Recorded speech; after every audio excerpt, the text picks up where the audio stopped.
Hey everybody, welcome to the show. My name is Conrad, and how are you, buddy? I'm in the shed here. Today is Friday, July 29th, 2022, the year of our Lord, and it is raining outside, finally. So, like a farmer would say, we really needed it. We really did. There's parts of the country, they're probably not feeling the same way. Flooding seems to be happening. I seen everybody's talking about the Kentucky floods, which is understandable. Um, the horrible floods down there that killed 16, I think, so far. Um, but I also seen a picture that maybe Las Vegas has flooding too. So, like the casinos were flooding and stuff like that. So that's crazy, especially when half the country is melting and the other half is flooded. It's weird. But stay woke out there, everybody. Today I identify as male. He, him. I'm wearing a gray shirt. So, and it says white bead football on there, which is a Oklahoma football team, I think. Founded at Goodwill. So, no affiliation with White Bead. This podcast doesn't, other than I enjoy their shirt. I don't know, man. I woke up feeling weird 2 days in a row, and I don't know if it's the rain or what. Just feeling strange.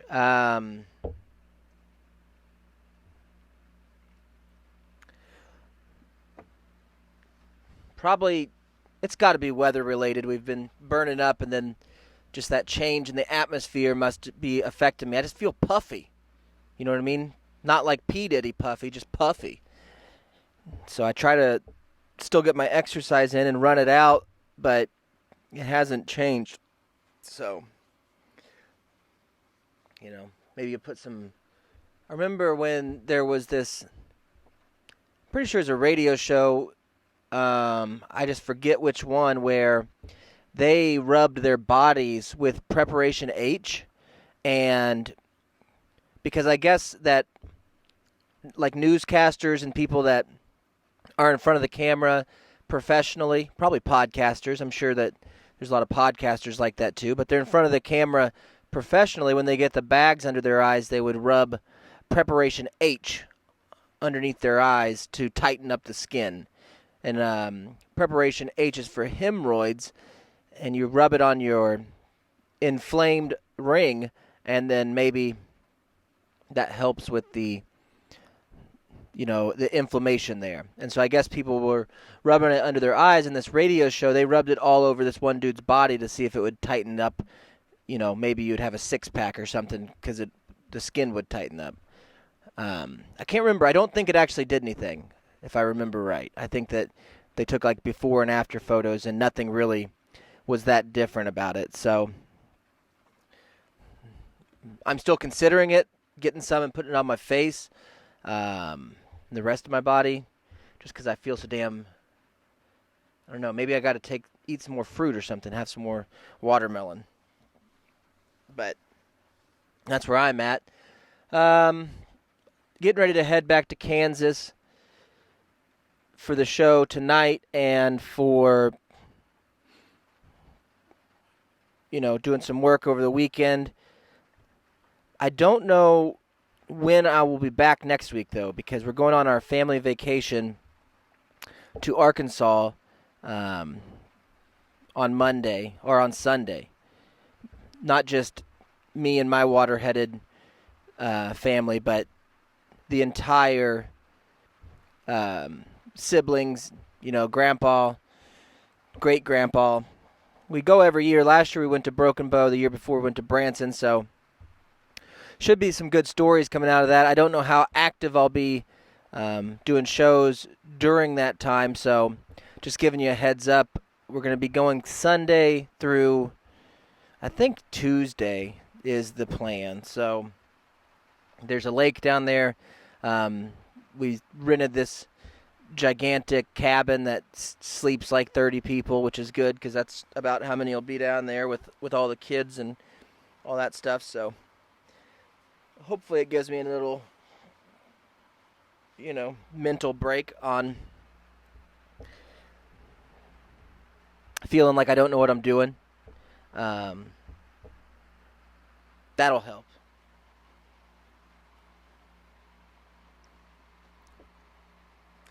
One thing I was going to talk about is there's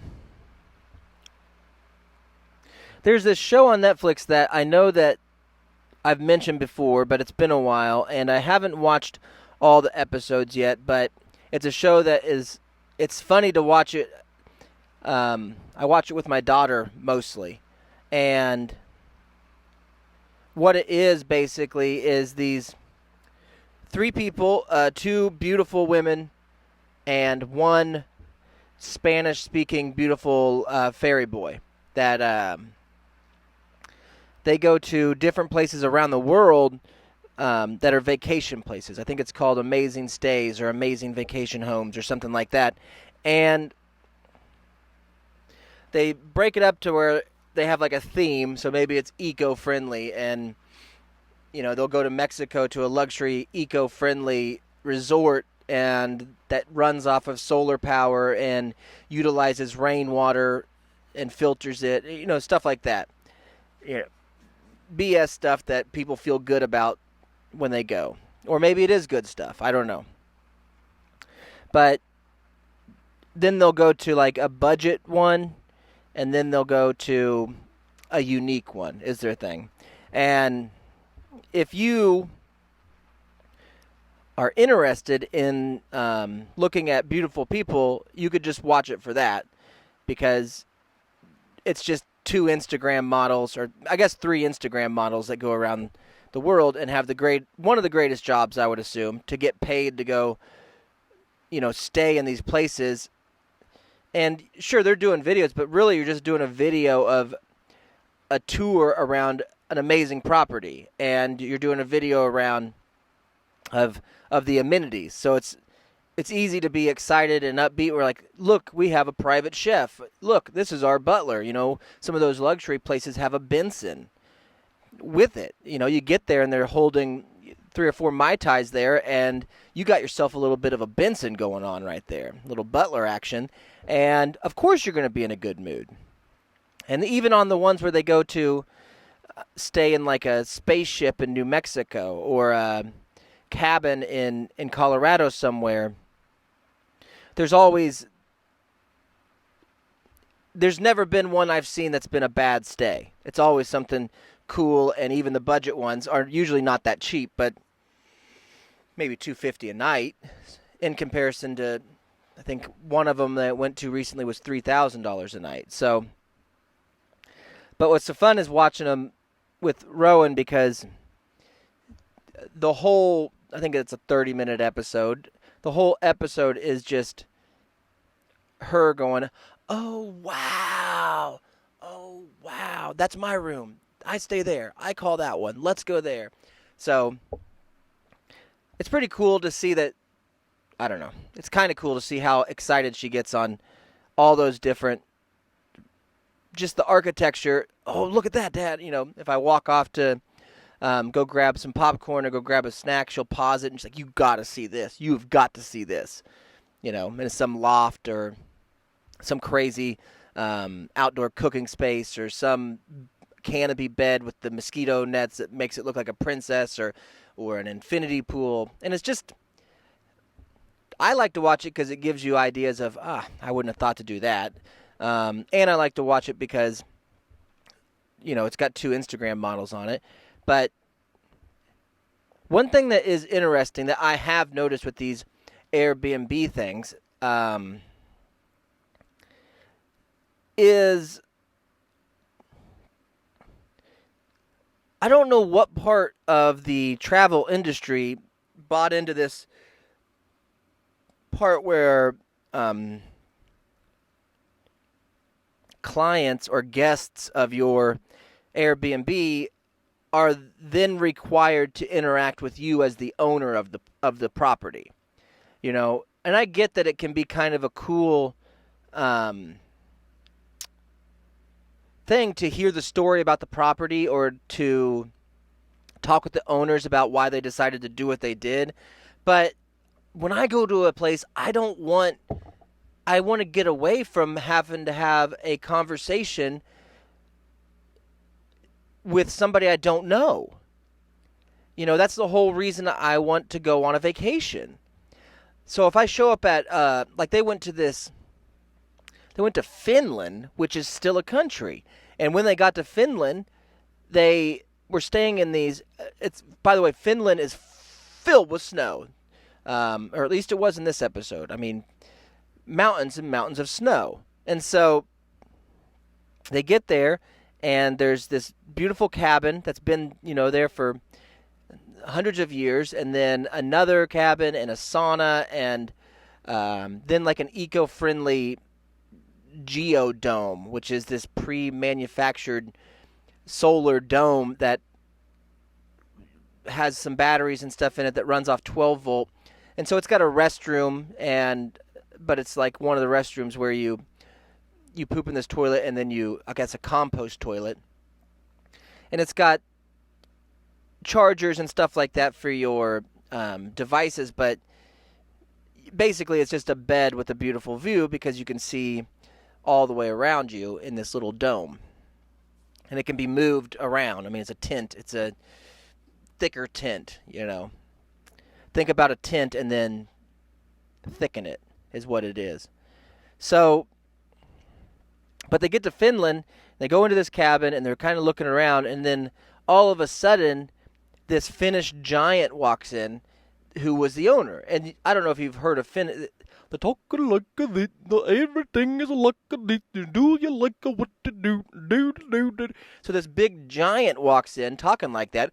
How do you guys enjoy the stay? Do you want to have some deer? Do you want to eat some elk? It's like, and you're there. Now I assume that these three people aren't engaging. It's hard to tell. There's enough tension there that maybe there's a possibility that these three individuals are engaging in ménage à trois, which is a French word, and you can look it up yourself, but use your safe search. I don't know if they are. But I do think that all of them don't want to sit around and listen to this guy talk about how he got the reindeer meat, And they're dressed up in their stylish clothes and their Ugg boots and their super super sexy tights that are probably insulated tights or something.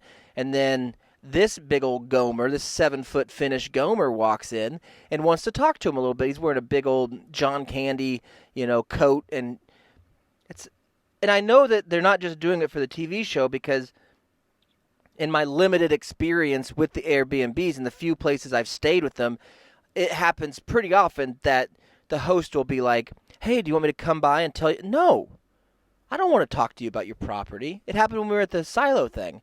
And as nice as the lady is, just leave us alone. Can we just sit here? We paid you to enjoy, and we do enjoy, and we'll take care of it. But now we're obligated to sit here for an hour and share a coffee with you? And maybe that's just the hermit in me, but I don't want to go take a sauna. Like, dude, this isn't this is your home. This is my vacation. I don't want a sauna with you because you're Finnish. Okay? I don't know what that's like. I don't want a sauna with a 7-foot Finland guy. But one thing that place did have that was cool is one of those holes. You have to cut a hole in the ice, and had a ladder going down it. And so you would, with all the ice chunks that you chipped away to make this hole, you put them in this big barrel, and you take it up to the sauna, and that's the water you use for your sauna. And then after you're done with the heat, you walk out into the snow, and you walk over to that ladder in the ice, and you climb down into the ice water. And I think that that's something that I could do, dude. That is... Because I've been doing the cold showers now for quite a while. It's funny, once you start getting into that cold shower thing, I don't do it every time, especially if I'm filthy. After a long day of mowing or something, I'll I'll do a regular shower because there's a little bit more scrubbing involved, whereas the cold one, it's a lot more, you just try to get used to it every stage, and eventually you get to where it's just spraying on the back of your neck. It's running down, get your beach towels out, ladies. It's running down your beautiful dad body and icing you out, but you're not doing a lot of scrubbing when you're in there in a cold shower. And so, but one thing I've noticed is if I do take a warm shower, you almost feel like you're still dirty when you get out, like you feel like sweaty or something, whereas when you do the cold shower, I don't know, it just feels like it freezed all the germs off you or something. You feel a little bit more refreshed, I think. So I know that that's something that I would do if there was a hole in the ice and there was a ladder. I wouldn't just jump into a hole and swim because I'd freeze to death and drown, but I would hang on to a ladder and climb down. But I don't even know, man. I've never even thought to go to Finland, dude. That's one of those countries people don't think to go to.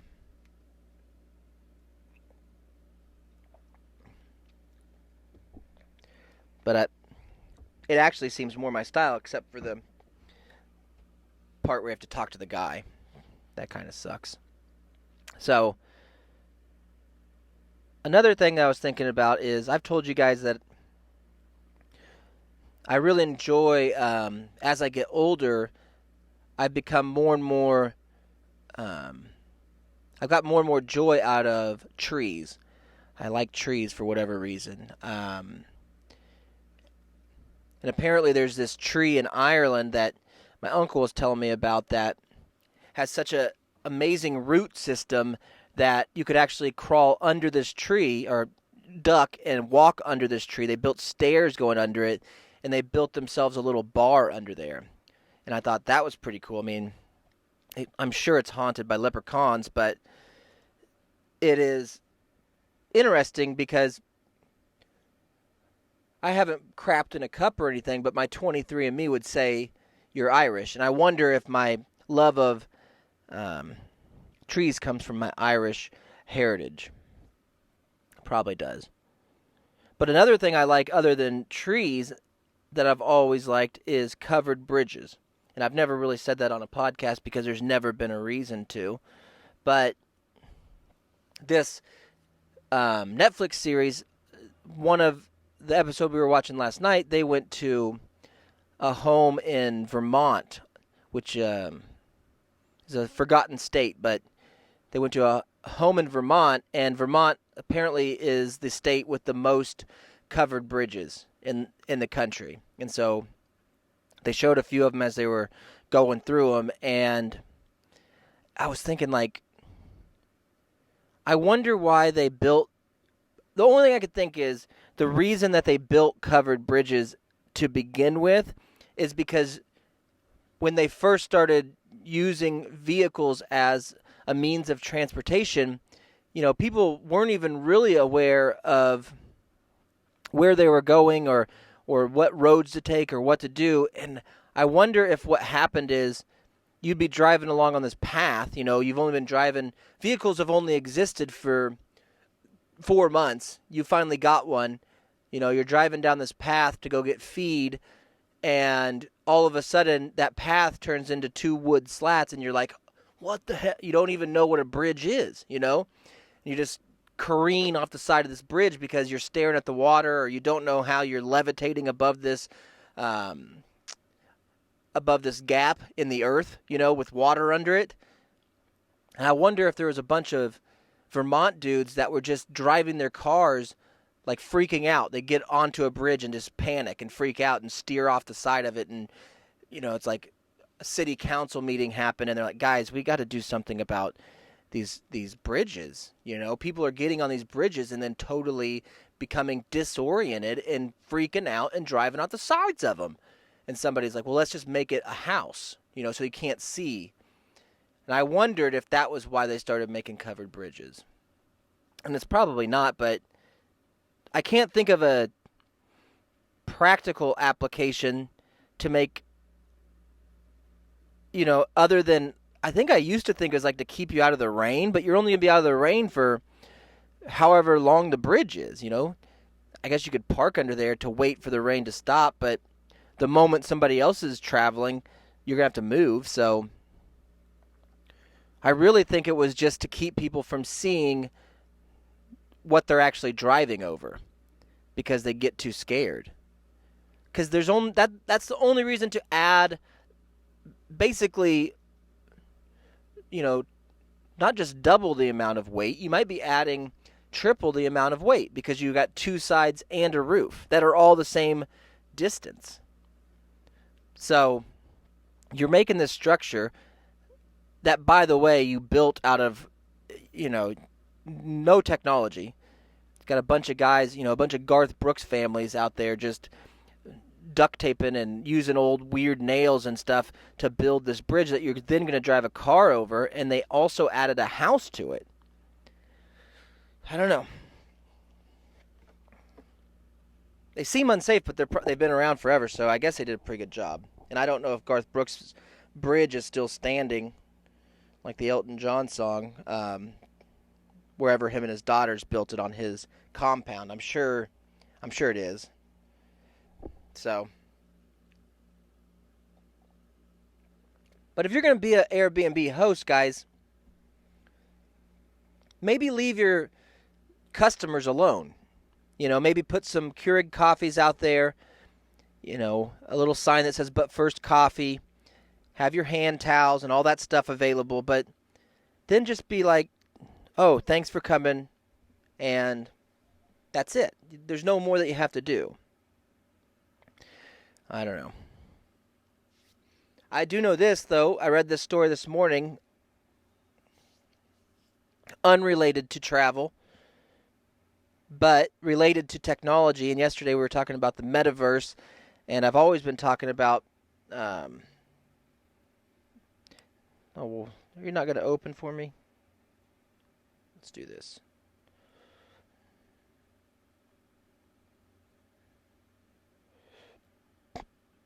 Yeah, found a different. So, I think it was maybe 4 or 5 years ago when that company, or maybe MIT, I think it was MIT, or Boston Dynamics is the company. And they made that robot dog that everybody was freaking out on. Well, now Russia has a couple of those bad boys, and they're putting machine guns on them. So, 5 years ago, we were all clapping hands that a dog could jump on a box, but smash cut to where we are now, and they're putting freaking machine guns on the top of those animals. So be careful with your technology. And now they made a robot that plays chess. Well, guess what? Take you back to Russia, dude. They're still playing chess in Russia, and this robot chess player, or robot chess arm, being videotaped, breaks the finger of a 7-year-old boy while it was playing chess against it at a chess tournament. So, public commentary on this event highlights some concern in the community about increasing use of robots. Yeah, there's no need to have a robot compete against a boy in a chess match. I mean, have it flip a burger, you're already taking jobs, but now have it beat us at chess? Oh, guess what? You're not as good as a robot at a game. Really? No shit. And, I don't know. I guess it just says... I don't want to watch... I'm not going to watch the video. A lot of people have been watching the videos and commenting that the robot has a bad temper. I think maybe we should be commenting, why is a robot playing chess with a 7-year-old boy, It's going to be... It goes into all the laws and different stuff about robots, and then it goes back to that Boston Dynamics robot dog that now they're putting guns on. So, robots are supposed to be for one thing, and that is to replace girlfriends and boyfriends and husbands and wives. That's why that's why everybody wants to design a robot. Robots are meant for having a safe sexual relationship without having to worry about, you can't get a robot pregnant, you can't get monkeypox from a robot, you can't, and it's supposed to be population control. So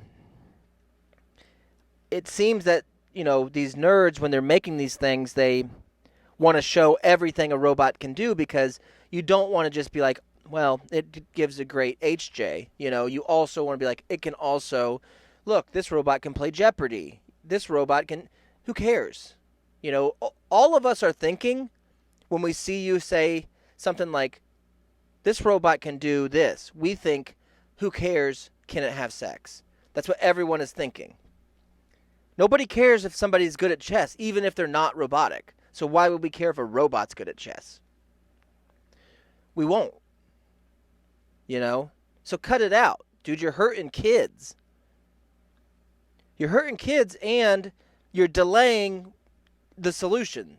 The solution to the population problem, the solution to all jobs and money and all this stuff is robots, and you're delaying it by having them do these things that we don't care about. Have them robots make our food. Send us our money to buy the food. Now we can't compete because we can't compete with robots.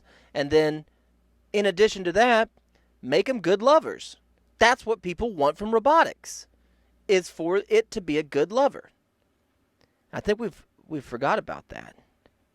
So, there's a few other stories about, it's going to be more and more as these robots start getting stamped out, and become cheaper and cheaper. These robots are going to be breaking the fingers of 77-year-olds. They're going to be, breaking the fingers of flight attendants and people that use and work with their hands. They're going to be breaking, and it's a Russian, dude. So that could just be a common punishment. That's probably programmed into there. Is to break a... If you're losing in chess in Russia, you break your opponent's finger. That's what you do. And we don't know. We don't know what's going on with Russia right now, other than I guess they're still at war. Not sure. So, the only other story I got for you is this dude, I think he's a British guy or something, Birmingham, not Alabama, I think overseas Birmingham. He is trying to sue this restaurant or a food vendor for 200,000 euros because he says that he has not stopped farting for 5 years. He says that 5 years ago, he went to a Christmas parade and ate a ham roll. And that ham roll made him so sick with salmonella that he was bedridden for 5 weeks. And since then, he cannot control his flatulence. And dude, this sounds unbelievable, but I went to, and my wife and I were just talking about this, because we drove through Hayesville, Kansas last week. And she noticed that Marco's Pizza was still around. And now, if you've never had a meatball pizza from Marco's Pizza, you won't know what I'm talking about. But if you have had a meatball pizza from there, you know that once you eat a couple slices of that, you will have uncontrollable flatulence. There's something they put in the cheese or into the meatball at a Marco's Pizza that will leave you bedridden for at least 2 or 3 days. Maybe not 5 weeks. And I don't think it's salmonella, but they do put some fart gas in that meatball, dude, and you will be blowing up your spouse. You'll be blowing up. That's one of the good things about having robots as your spouse, really, is that you don't have to worry about hurting their feelings, with the consequences of maybe having a Marco's Pizza. You'll get a divorce. If you eat Marco's Pizza once a week, you'll get a divorce from the farting. It's disgusting, and it's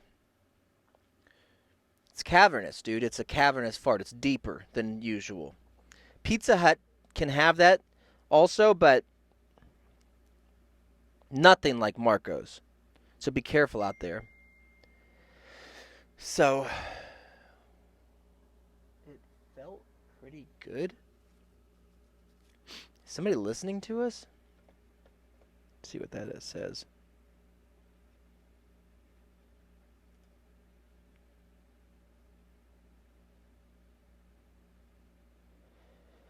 Okay, that's my sister.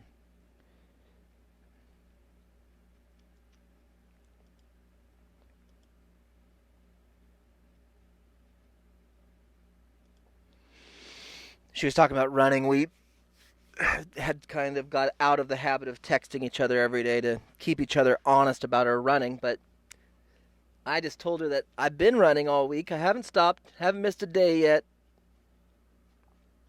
but I haven't felt great doing it this week. I think it's just too damn hot, and I felt too puffy. I think I ate too much salt. I made these smash burgers the other night. I must use a Marco's recipe or something, too salty. And I think it puffed me up for a couple days, so I got to start draining that out.